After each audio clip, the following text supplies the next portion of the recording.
Aqui no Hora do Enem eu posso ser quem eu quiser.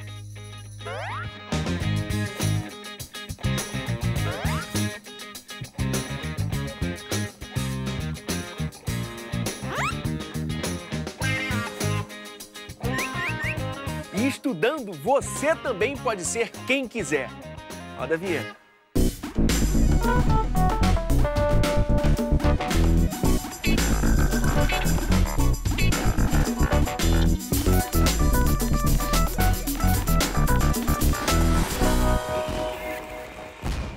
Hora do Enem no ar! E hoje a gente conversa com uma das mais importantes historiadoras brasileiras, autoras de livros como Brasil, uma biografia e Dicionário da Escravidão e Liberdade, Lilia Moritz Schwartz, daqui a pouquinho. Porque primeiro vem aquele aquecimento estratégico pro Enem com o professor Eric Carvalho. E aí, professor? Tudo ótimo. Seja bem-vindo. História antiga, cai muito no Enem? Então, história antiga é um tópico que quando cai de uma forma que ninguém espera, né? Imprevisível. Imprevisível. Então, o tema que mais cai em história antiga é Grécia. No entanto, o que cai de Grécia é conectado com outros assuntos. E é por isso que temos que dar uma atenção especial para a história antiga como um todo.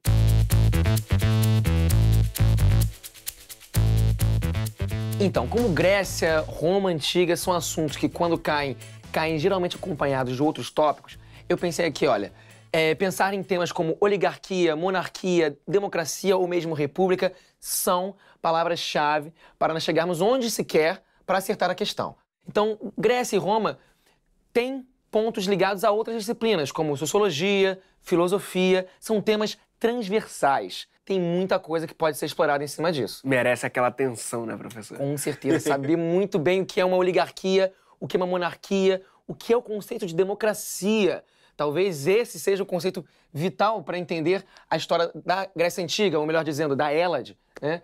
Que é o período mais importante para pensarmos essa transversalidade entre filosofia, sociologia e história. Bora ver uma questão que foi uma das mais complicadas do Enem de 2017 e tem a ver com esse tema? Vamos. Já tá ali, ó. Questão 79 do Enem de 2017, caderno azul, primeira aplicação. No texto 1, que é o texto sobre a Hélade, né, sobre a Grécia Antiga, nós temos um trechinho aqui do Economia e Sociedade na Grécia Antiga, do Moses Finlay, né, que é um autor clássico da área, e ele vai dizer assim sobre Solon, no caso, né? Solon é o primeiro nome grego que nos vem à mente quando terra e dívida são mencionadas juntas. Logo depois de 600 a.C., por aí, ele foi designado legislador em Atenas, com poderes sem precedentes, porque a exigência de redistribuição de terras e o cancelamento das dívidas não podiam continuar bloqueados pela oligarquia dos proprietários de terra, por meio da força ou de pequenas concessões. No texto 2, nós temos um trechinho do Grécia e Roma, do Pedro Paulo Funari, que é um professor brasileiro que trabalha com esse tema e muito importante para se fazer uma revisão até desses conceitos. E ele diz assim, sobre Roma, no caso, a Lei das 12 Tábuas se tornou um dos textos fundamentais do direito romano, uma das principais heranças romanas que chegaram até nós. A publicação dessas leis, por volta de 450 a.C., foi importante, pois o conhecimento das regras do jogo da vida em sociedade é um instrumento favorável ao homem comum e potencialmente limitador da hegemonia e arbítrio dos poderosos. Muita interpretação de texto aí, né, professor? Muitos conceitos que nós até falamos aqui um pouquinho e que estão presentes na história da Hélade, na história da Roma Antiga. Então tem interpretação, fazer essa correlação e saber muitos conceitos, né? Por isso que é tão complicado, tô certo? Exatamente, exatamente. Nós temos, por exemplo, conceitos como democracia, temos conceitos como participação política, no caso da Roma Antiga, temos conceitos que passam a história da Hélade, passam a história da Roma Antiga e chegam aos dias atuais. Né? O debate sobre democracia, o debate sobre república, o debate sobre diferentes formas de governo hoje são importantes e são importantes não só para compreender a nossa época atual, mas a questão específica da Grécia Antiga, a questão específica da Roma Antiga. E aí o comando da questão vai dizer assim, o ponto de convergência entre as realidades sociopolíticas indicadas nos textos consiste na ideia de que esse ponto aqui está perguntando diretamente o quê? diretamente a questão da convergência.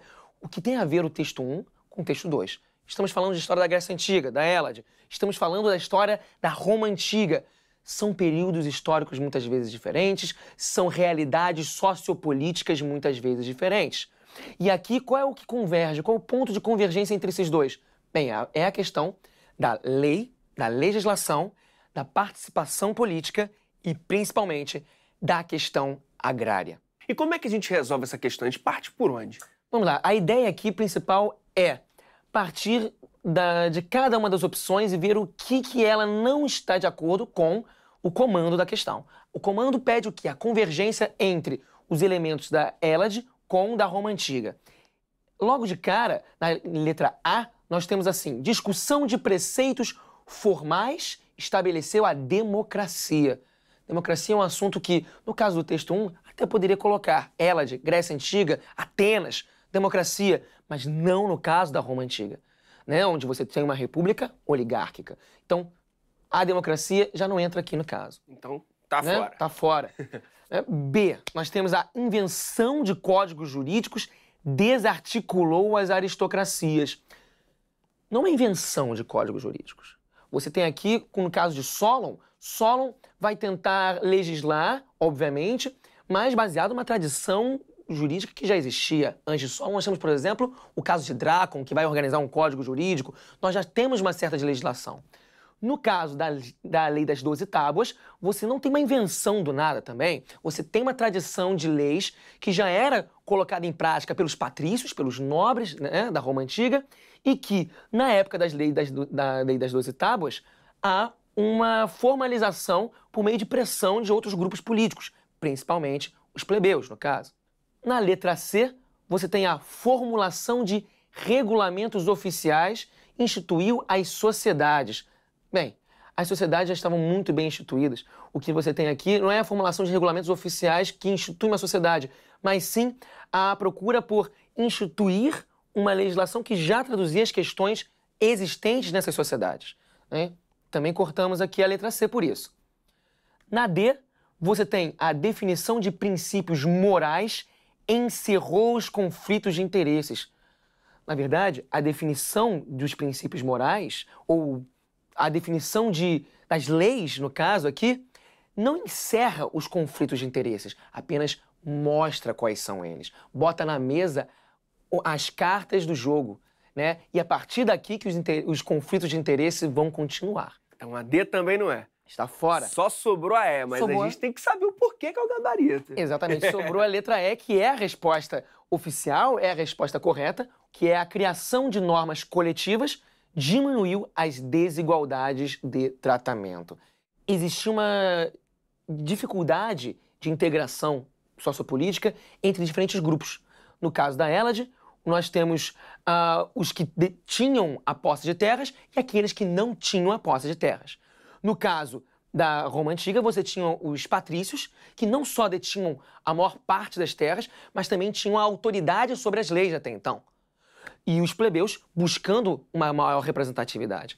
Saber o contexto das duas realidades sociopolíticas, no caso, a disputa por terras, que é o grande problema da Hélade nesse primeiro momento de formação da polis, da cidade-estado, é um momento interessante, mais importante para compreendermos onde ela se encaixa aqui na convergência com o texto 2, que é a disputa entre patrícios e plebeus, e principalmente a busca por uma representatividade no jogo político da sua sociedade. Professor, por que você acha que essa questão foi considerada tão difícil? Por dois fatores principais. O primeiro é a falta de compreensão geral sobre o contexto histórico da Grécia Antiga e da Roma Antiga.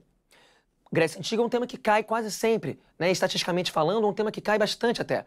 Mas os alunos têm a tendência a achar que Roma Antiga, Grécia Antiga, História Antiga no geral, são temas que não seriam tão abordados assim, que estariam muito distantes no espaço-tempo e que, por essa razão, seriam os temas menores, o que é um erro. E o outro ponto é justamente a falta de interpretação da palavra-chave aqui da questão, né, da convergência, que é o caminho para se achar a resposta.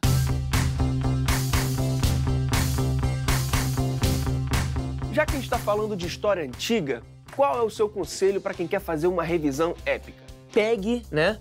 Desculpa, que épico me quebrou.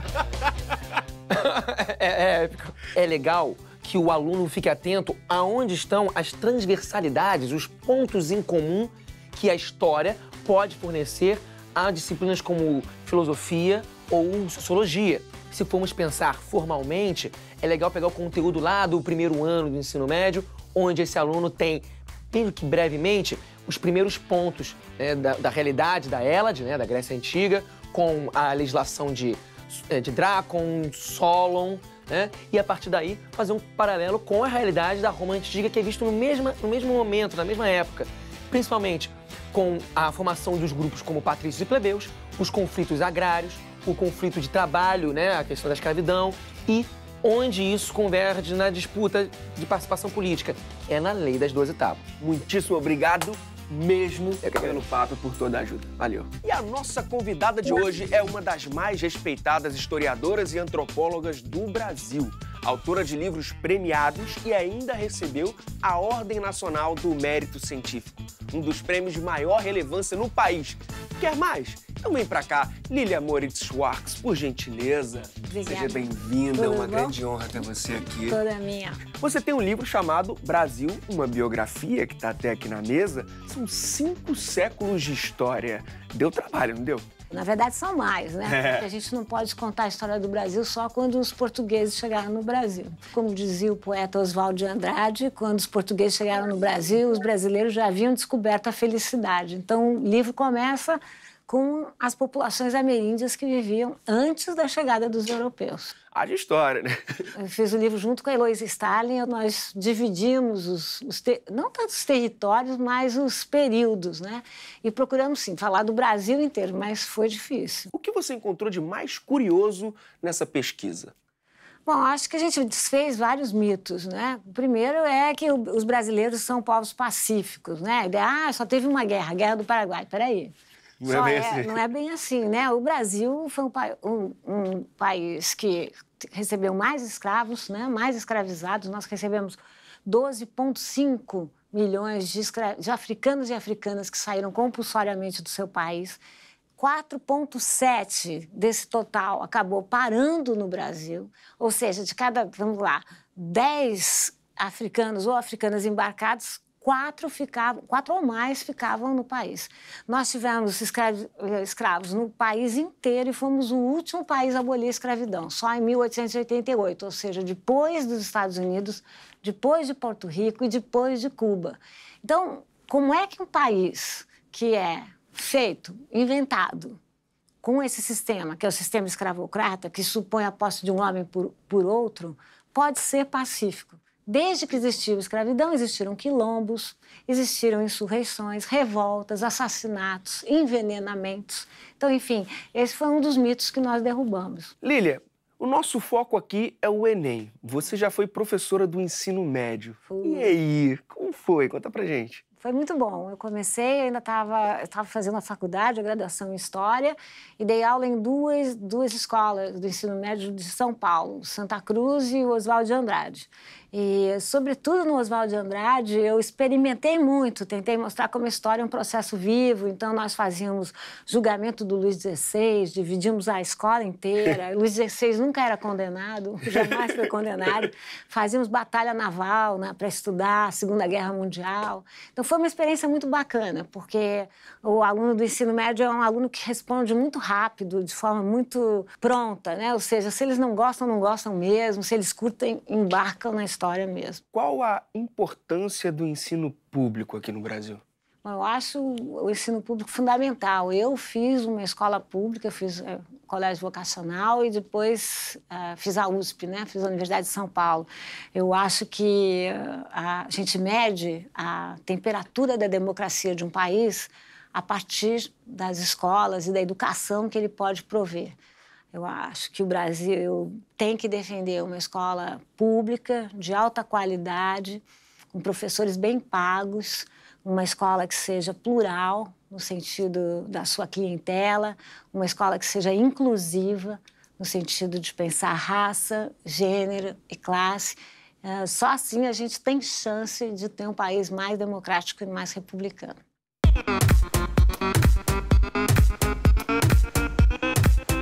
Por que estudar história? Nós precisamos muito de historiadores no Brasil, né? Mário de Andrade, um escritor paulista modernista, que escreveu Macunaíma, esse nosso grande livro nacional. O Macunaíma tem uma hora que ele fala triste do país que não tem memória, né? Eu acho que não há só uma memória. A cada momento a gente refaz a história, a gente faz perguntas novas para a mesma história.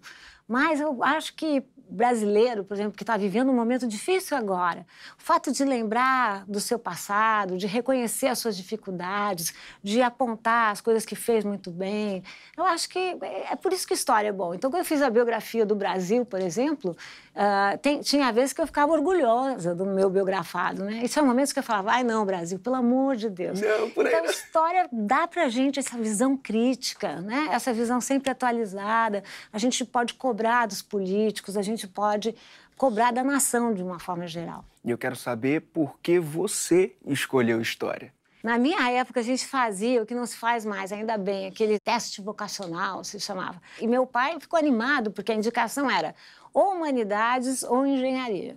E aí eu cheguei para meu pai e falei, pai, se eu for construir um prédio, vai cair. Engenharia não. Engenharia não. E eu tive dois avós, tive uma avó italiana e um avô francês, e ambos eram historiadores amadores. Então, eles passaram para mim, me contavam histórias, e as histórias, as ficções dele, eles misturavam ficção com não ficção. Então, eu tinha muita certeza que eu queria estudar história.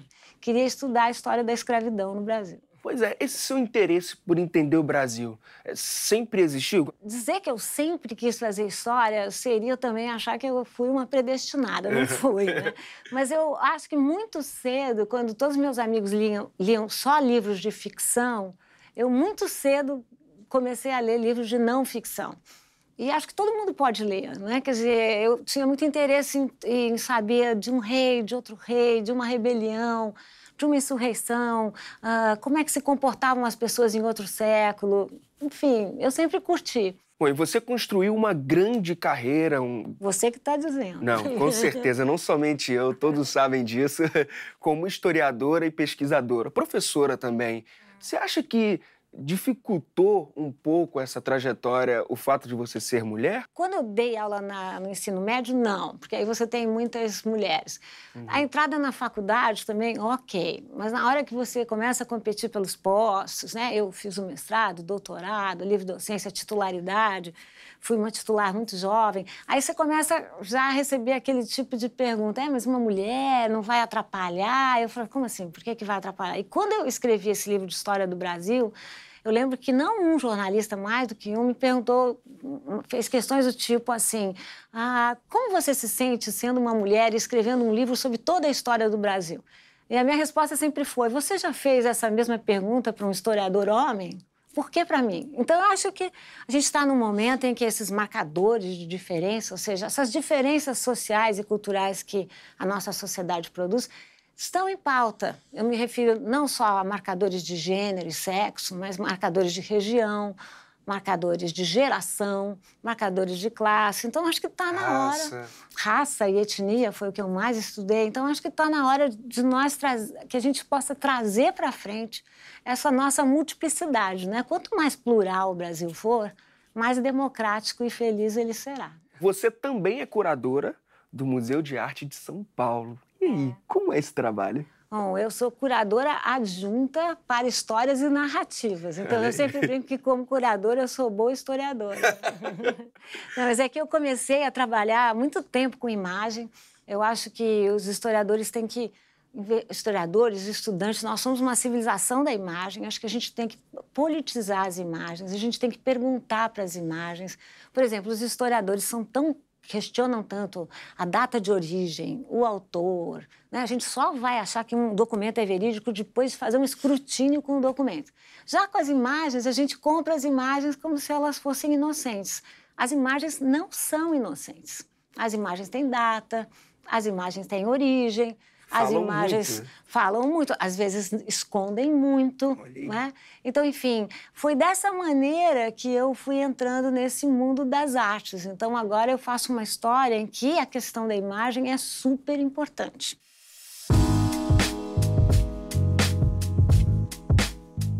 O seu livro mais recente é sobre escravidão. Ainda tem muita coisa a se descobrir sobre esse período? Nossa, tanta coisa. A primeira é que em torno da escravidão está cheio de fake news, né? A gente Notícia sabe falsa. uma perspectiva, né? Por exemplo, a história que o Rui Barbosa queimou todos os documentos da escravidão. É o seguinte, Rui Barbosa, no momento da Lei Áurea, tinha um problema.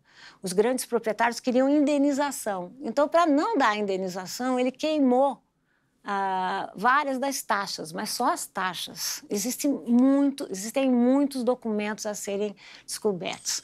Para os alunos, olha, os historiadores têm um manancial de documentação primária para encontrar inacreditável. Primeiro, na escola, aposto que você aprendeu, a gente falava em escravidão, no singular.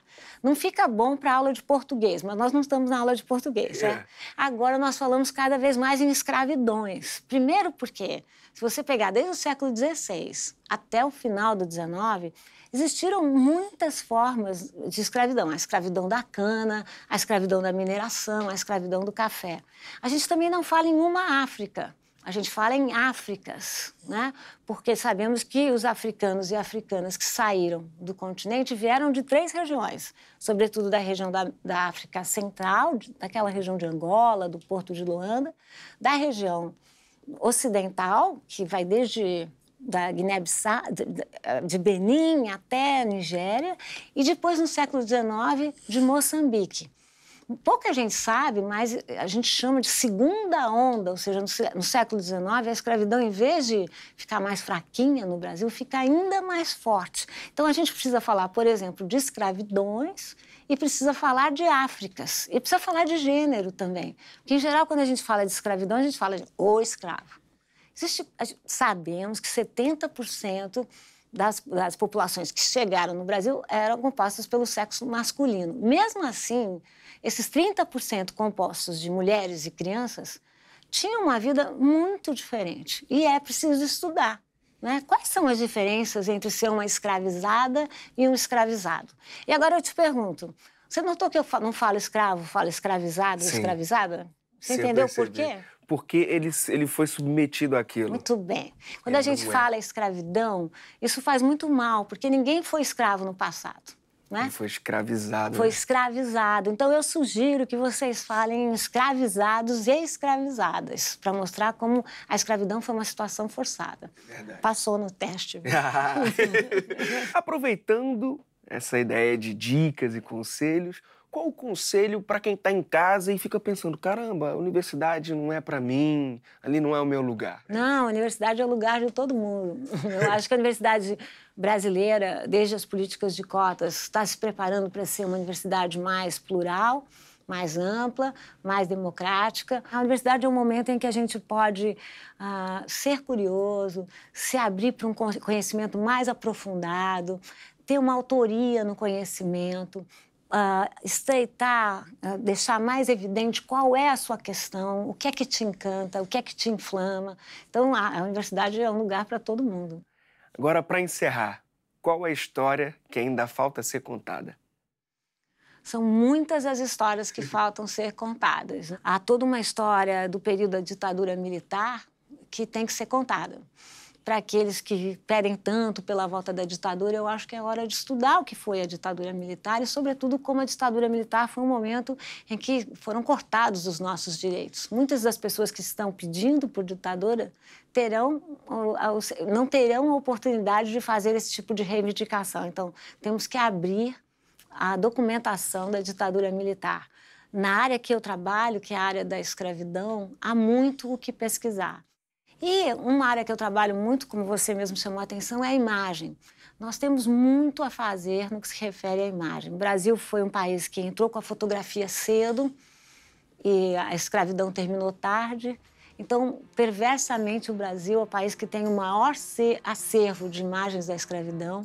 O Brasil, como foi um país tropical, logo conhecido pela sua beleza, pela sua flora, pela sua fauna, teve muitos viajantes que deixaram muitas imagens. Nós conhecemos uma parte muito pequena e há muito para explorar. Sem dúvida. Lília, grande honra conversar com você. Prazer. Muito obrigado. Obrigada mesmo, viu? E é isso, galera. Aproveita e pega um livro. Depois, conta pra gente o que achou. O nosso canal você já sabe, youtube.com/TV Escola. Se inscreve lá para receber os programas em primeiríssima mão. E até!